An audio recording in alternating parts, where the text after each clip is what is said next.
Hai, assalamualaikum warahmatullahi wabarakatuh. Dan di sini saya akan memaparkan materi saya yang kedua, yaitu tentang sejarah Asia Timur. Nah, di sini saya akan membahas tentang masa dinasti yang ada di Cina, latar belakang terjadinya revolusi Cina, dan pemikiran Dr. Sun Yat-sen. Terima kasih, enjoy video. Dinasti-dinasti di Cina. Yang pertama, dinasti Zhou. Dinasti Zhou ini dibagi menjadi dua, yaitu Zhou Barat dan Zhou Timur. Yang pertama, kita akan membahas tentang Zhou Barat.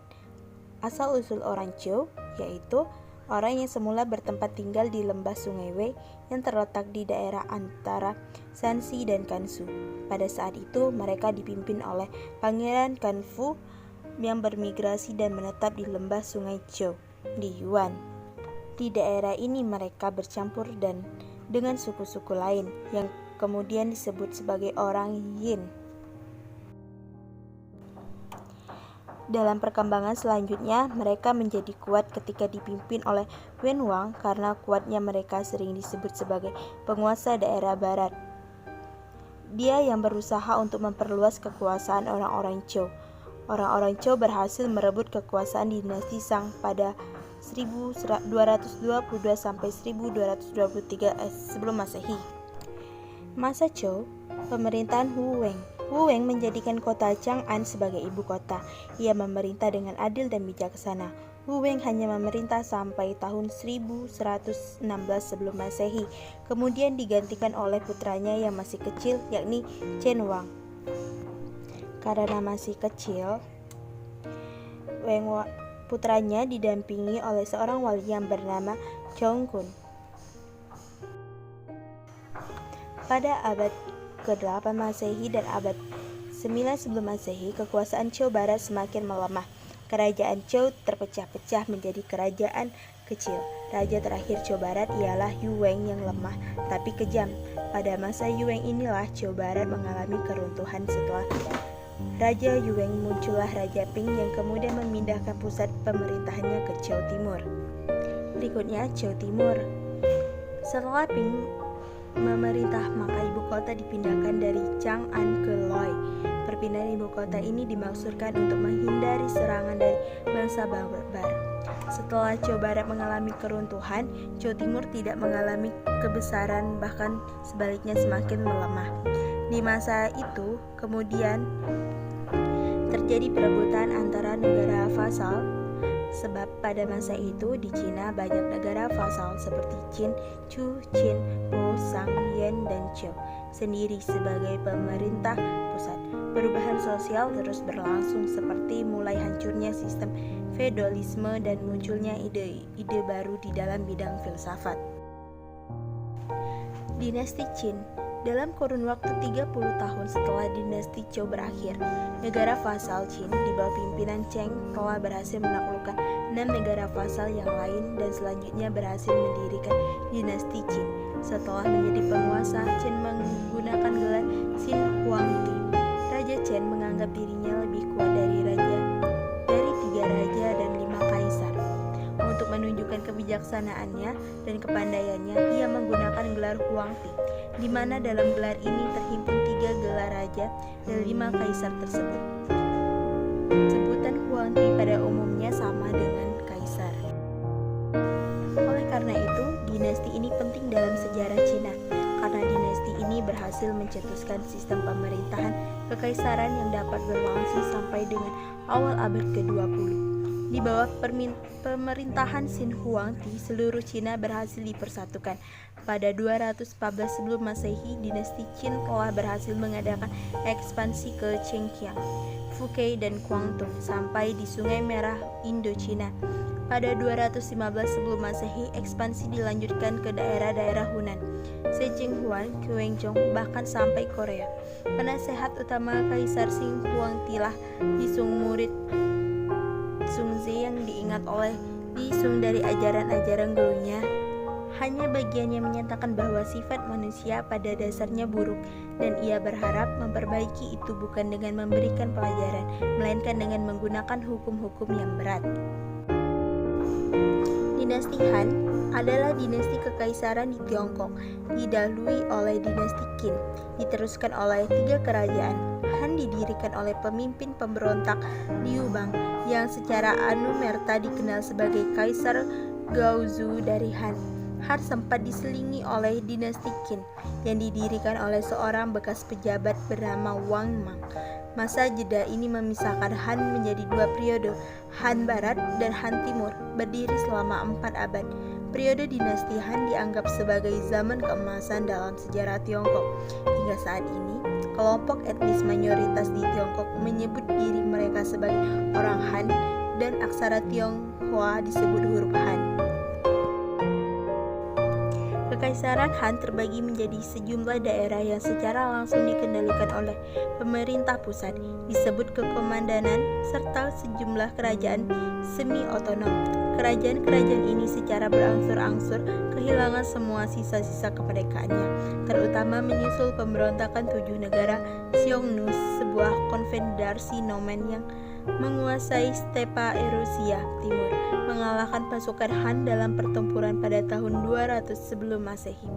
Akibat kekalahan itu, persekutuan melalui politik perjodohan dinegosiasikan, di mana Han menjadi rekan yang secara de facto inferior.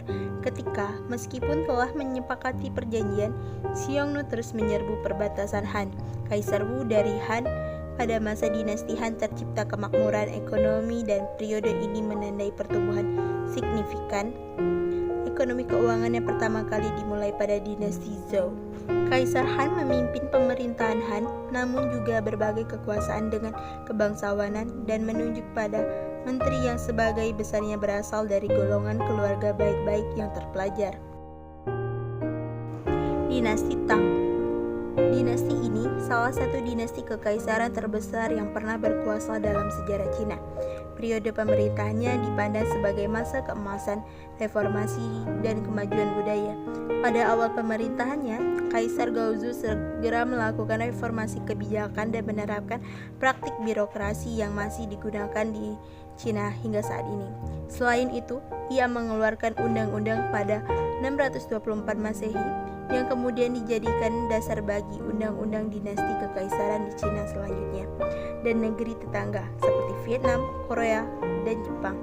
Kaisar kedua dinasti Tang, Taizong, adalah seorang penguasa teladan yang mereformasi pemerintahan, struktur sosial, militer, pendidikan, dan praktik keagamaan. Dinasti Tang kembali mencetak sejarah saat diperintah oleh Wu Zetian, satu-satunya penguasa wanita di Cina. Meskipun Wu Zetian selalu dipandang sebagai sosok yang penuh kontroversi, pengaruhnya terhadap kesuksesan Kaisar Agung Xuanzong sangat besar. Masa kejayaan dinasti Tang. Dinasti ini mencapai kejayaan pada masa kekuasaan Kaisar Xuanzong. Pada masa pemerintahannya, inflasi ekonomi Cina sangat rendah dan ia dianggap sebagai pemimpin yang progresif dan penuh kebajikan. Agama Buddha dan ajaran Taoisme juga berkembang pesat. Dinasti Tang mencapai kejayaan pada masa kekuasaan Kaisar Xuanzong. Kaisar juga memiliki ketertarikan tinggi terhadap musik, puisi, dan bidang kebudayaannya pun mengalami perkembangan yang pesat. Cina semakin makmur saat Kaisar mengeluarkan sejumlah kebijakan sebagai berikut: menghapus hukuman mati, meningkatkan ekonomi dengan menjamin keamanan di jalur sutra, menggalakkan perdagangan maritim, reformasi keuangan, membangun kuil, dan lain-lain. Dinasti Sung. Sung adalah salah satu dinasti yang memerintah di Tiongkok antara tahun 960 sampai tahun 1279 sebelum Tiongkok diinvasi oleh bangsa Mongol. Dinasti ini menggantikan periode 5 dinasti dan 10 negara setelah kejatuhannya diganti oleh dinasti Yuan. Dinasti ini merupakan pemerintahan pertama di dunia yang mencetak uang kertas dan merupakan dinasti Tiongkok pertama yang mendirikan angkatan laut. Dalam periode pemerintahan dinasti ini pula untuk pertama kalinya bubu mesio digunakan dalam perperangan ekonomi di dinasti Sung.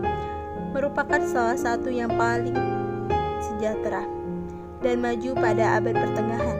Dinasti Sung menanamkan modalnya dalam perseroan terbatas dan perahu layar saat keuntungan dari perdagangan luar negeri dan domestik di sepanjang terusan besar Tiongkok dan sungai Yangtze diperoleh. Keluarga pedagang dan bisnis swasta yang penting diperbolehkan menguasai industri yang tidak dimonopoli pemerintah. Industri swasta dan pemerintah sama-sama penting dalam memenuhi kebutuhan rakyat Song. Pengrajin dan pedagang membentuk serikat, dan pemerintah harus berurusan dengan serikat tersebut saat membebani pajak, memerlukan barang dan menetapkan upah minimum pekerja dan harga barang. Ekonomi Song mampu memproduksi lebih dari 100 juta kilogram besi setiap tahunnya. Dinasti Yuan. Dinasti ini kekaisaran Cina yang didirikan oleh Kublai Khan, cucu dari pendiri kekaisaran Mongol. Dalam historiografi Cina, dinasti ini berkuasa setelah dinasti Song dan digantikan oleh dinasti Ming. Di Cina, dinasti Yuan kerap disebut sebagai dinasti asing karena tidak didirikan oleh keturunan Han.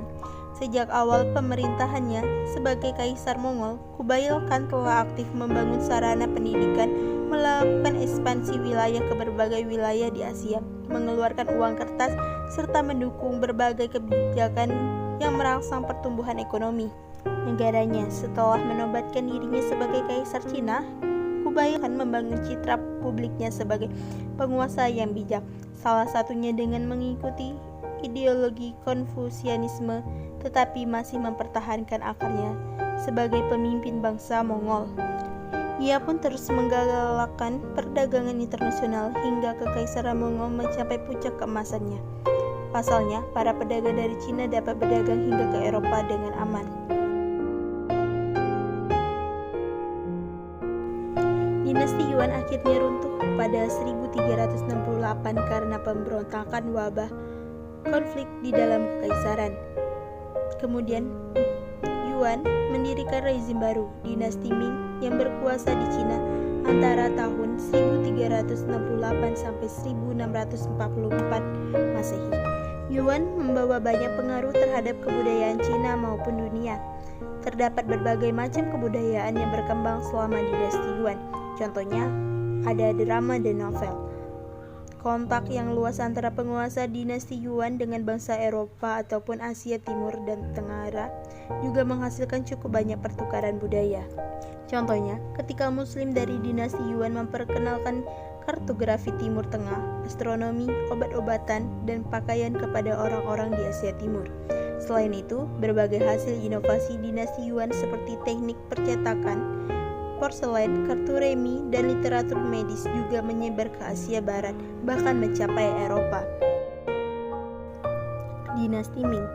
Ming adalah dinasti satu dari dua dinasti yang didirikan dari pemberontakan petani sepanjang sejarah Tiongkok. Dinasti ini adalah dinasti bangsa Han yang terakhir memerintah setelah dinasti Song. Dinasti Ming adalah dinasti yang berkuasa di Cina pada tahun 1368 sampai 1644.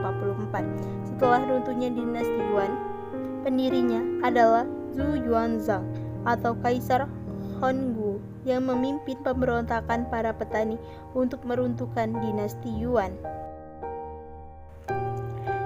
Dinasti Ming berkembang pada masa pemerintahan Kaisar Hongwu. Berbagai kebijakan yang bertujuan untuk menenangkan rakyat mulai diberlakukan, seperti melakukan reformasi birokrasi, meringankan pajak rakyat, dan menghukum para pejabat yang korup. Akan tetapi, Kaisar Hongwu juga dikenal sebagai pemimpin yang penuh kecurigaan. Alhasil, ia tidak segan untuk mengeksekusi siapa saja yang dikhawatirkan membahayakan kekuasaannya.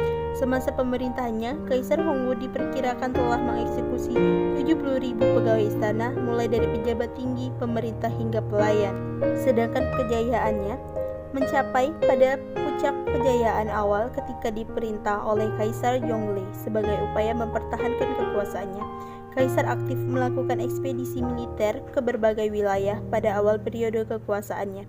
Ke Vietnam berhasil dikuasai dan bangsa Mongol terus dipukul mundur hingga ke Asia Tengah. Selain itu, Kaisar Yongle mengirim Laksamana Cheng Ho untuk memimpin ekspedisi maritim ke wilayah selatan. Dalam tujuan ekspedisinya, Laksamana Cheng Ho berhasil sampai di India, Teluk Persia, dan pantai timur Afrika, melampaui capaian bangsa Eropa pada saat itu. Di bawah kekuasaan Kaisar Yongle, dinasti Ming berhasil mencapai kedamaian dan kemajuan dalam berbagai bidang. Dalam sejarahnya, dinasti ini juga dikenal akan produksi porselennya. Dibangun dinasti Ming menjadi sumber ekspor yang sangat populer di Eropa. Selain itu, pemeliharaan dan perbaikan tembok besar Cina yang sangat signifikan juga dilakukan pada masa dinasti Ming. Penduduk Cina pun mengalami pertumbuhan yang sangat tajam dari sekitar 65 juta pada awal periode Ming, jumlahnya berlipat menjadi 150 juta jiwa pada akhir kekuasaannya. Keruntuhan dinasti Ming ini, setelah hampir 3 abad berkuasa, dinasti Ming mulai mengalami krisis keuangan. Masalah itu disebabkan oleh pemborosan dari anggota kekaisaran, gagal panen kampanye militer, dan membengkaknya biaya untuk melawan pemberontak dari Mongol. Keadaan ini menimbulkan kelaparan hingga memaksa tentara untuk meninggalkan pos mereka dan melakukan perampokan. Pada 1632, kekaisaran mulai kewalahan mengatasi para pemberontak dan negara semakin hancur akibat wabah dan bencana alam. Puncak kekacauan terjadi 1642 saat sekelompok pemberontak menghancurkan tanggul Sungai Kuning dan menimbulkan banjir yang menewaskan ratusan ribu orang di tengah kehancuran dinasti Ming. Dua pemimpin pemberontak bernama Li Zichang dan Zhang sama-sama mengambil alih bagian negara yang terpisah dan mendirikan dinasti baru. Setelah Beijing jatuh ke tangan Li Zichang, Kaisar Ming terakhir, Chongzhen, memilih untuk bunuh diri pada 1644. Dinasti Manchu. Dinasti Qing atau Manchu adalah dinasti kekaisaran terakhir di Cina yang kekuasaannya berlangsung antara 1644 hingga 1912. Kemunduran dinasti ini antara lain Perang Candu pada abad ke-19 menjadi periode konfrontasi militer antara Cina dan dunia barat. Diawali dengan Perang Candu pada tahun 1840. Perang tersebut dipicu oleh aksi pedagang Inggris yang diam-diam tetap memaksakan opium ke Cina, padahal dinasti Qing tengah berupaya untuk mengatasi krisis kecanduan di negerinya. Pemberontakan Taiping. Ancaman politik dan militer internal menciptakan ketidakstabilan lebih lanjut untuk dinasti Qing. Yang paling mematikan adalah pemberontakan Taiping yang berlangsung dari 1850 hingga 1864. Akibat dari konflik ini adalah kota Nanjing diduduki oleh pemberontak selama 1 dekade dan 20 juta orang Cina diperkirakan tewas. Kudeta Ibu Suri Ciki. Pengaruh Ibu Suri Ciki mempercepat berakhirnya kekaisaran Cina. Ibu Suri Ciki dianggap sebagai kekuatan nyata di balik tahta selama menjadi wakil untuk putranya dan keponakan. Pada 1898, Kaisar Guangzhou mencoba mengambil peran pembaru dalam upaya memodernisasi Cina. Tapi upayanya dijegal oleh Ciki. Bahkan Ibu Suri Ciki juga memimpin kudeta yang mengakibatkan mundurnya Kaisar Guangzhou dari kursi kekuasaan. Pada akhirnya, pasukan Barat berhasil mengalahkan tentara kekaisaran dan Hokkers. Runtuhnya dinasti Manchu pada tahun 1911 setelah digulingkan oleh revolusi Cina yang sejak 1894. Penyebab utama pecahnya revolusi Cina adalah kekecewaan terhadap pemerintahan dinasti Qing yang berujung pada penderitaan rakyat. Tokoh yang berperan penting dalam revolusi Cina adalah Dr. Sun Yat-sen yang memotori revolusi. Pada awal 1912, dinasti Qing akhirnya runtuh dan Sun Yat-sen terpilih menjadi presiden sementara Republik Cina. Latar belakang revolusi Cina. Dalam periode modern Cina diawali dengan kekalahan pertama dari Barat dalam Perang Candu yang terjadi 1842. Waktu itu, orang etnis Manchu yang memerintah di Istana Qing berjuang untuk melawan gangguan asing ke Cina. Setelah kekalahan di dalam Perang Candu kedua terjadi pada tahun 1080, Qing berusaha untuk memodernisasi dan mengadopsi teknologi Barat dan melalui penguatan diri dari tahun 1861. Di tahun 1851 sampai 1864 melawan Taiping, 1851 melawan Nian, 1856 sampai 1868 kaum muslim Yuan, dan 1862 sampai 877 Lautan Barat. Di tahun 1895, Tiongkok mengalami kekalahan yang lain di dalam periode Perang Tiongkok-Jepang pertama. Kekalahan tersebut menunjukkan bahwa masyarakat feodal Cina tradisional juga perlu modernisasi jika berkeinginan untuk mencapai suatu teknologi dan komersial. Dr. Sun Yat-sen mengundurkan diri sebagai presiden dan membuat partai Kuomintang dan digantikan oleh Yuan Xingkai pada 12 Februari 1912. Masa pemerintahan Yuan Xingkai tidak berlangsung lama karena meninggal dunia pada tahun 1916.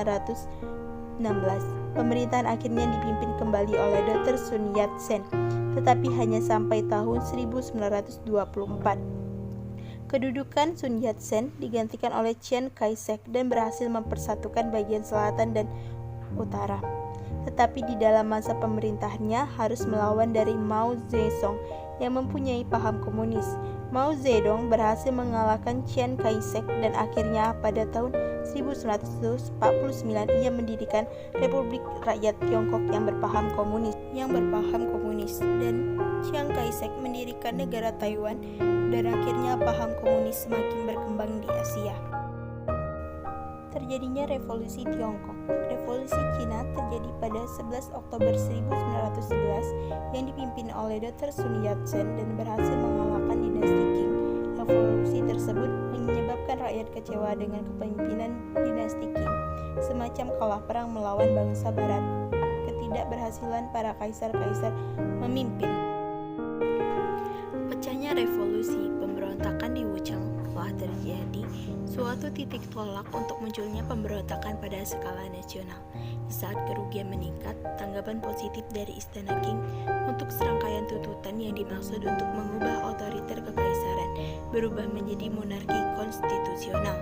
Dr. Sun Yat-sen yang masih berada di Amerika Serikat dalam tur penggalangan dana pada saat pemberontakan dimulai, Dr. Sun Yat-sen langsung bergegas menuju London dan Paris untuk memastikan kedua negara tersebut tidak memberikan bantuan keuangan atau militer kepada pemerintahan Qing di dalam perjuangannya.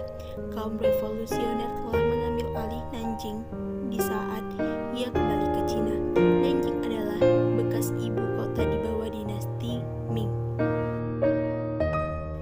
Sun Yat-sen bermimpi untuk membentuk Republik Cina telah tercapai, tetapi proses dari konsolidasi pemerintahan yang baru ini jauh lebih sulit daripada yang diperkirakan oleh kaum revolusioner. Kekalahan dinasti Qing tidak pula membawa kepada era kemakmuran dan perdamaian, melainkan kepada periode keresahan sosial, kekecewaan, dan perang berkepanjangan. Dinasti Qing tidak melepaskan gelarnya begitu saja, meskipun proklamasi Republik telah diproklamirkan pada Januari 1912. Di saat revolusi Yuan Shikai muncul sebagai politiknya, tidak akan bisa bertahan lama jika mengorbankan dirinya untuk dinasti Qin. Yuan Shikai didesak Sun Yat-sen untuk melepaskan kekuasaan yang telah diberikan oleh Manchu, karena kaisar tidak berhak untuk memberikan kekuatan semacam itu. Sun Yat-sen menyarankan Majelis Nasional di Nanjing untuk memilih Yuan Shikai sebagai presiden. Setelahnya, Yuan melarang 438 dari anggota Kuomintang di parlemen dan setelah itu membubarkan parlemen itu sendiri. Pemikiran Sun Yat-sen. Berikut adalah biodata dari Dr. Sun Yat-sen. Min-sen atau nasionalisme. Dimaksudkan bahwa Sun Yat-sen menghendaki adanya satu bangsa dan satu negara Cina, satu kesatuan. Asas ini diletakkan paling atas karena langsung menyangkut bangsa-bangsa barat yang telah membangi bangsa Cina sebagai daerah pengaruh atau eksploitasi mereka. B. Minchu atau demokrasi. Ini berarti pemegang kedaulatan tertinggi dalam negara adalah rakyat. Pemerintahan dijadikan oleh rakyat, dari rakyat, dan untuk rakyat. Sun Yat-sen menginginkan pemerintahan Cina yang baru adalah republik yang demokratis. Sehubungan dengan itu, maka pemerintahan monarki harus dilenyapkan, karena pemerintahan monarki akan lebih mudah dipakai sebagai alat bagi para raja atau kaisar untuk melampiaskan kesenangannya. C. Min Sen, sosialisme. Min Sen sebenarnya berarti penghidupan. Sun Yat-sen cenderung menerima asas sosialisme sebagai asas penghidupan. Jadi, sosialisme berarti juga kesejahteraan rakyat. Artinya, seluruh rakyat harus dapat mencari nafkah serba cukup untuk penyelenggaraan hidupnya yang layak. Prinsip ini yaitu prinsip Sang Min Cui. Kepada teman-teman, terima kasih telah menonton. Semoga videonya bermanfaat. Saya akhiri. Wassalamualaikum warahmatullahi wabarakatuh.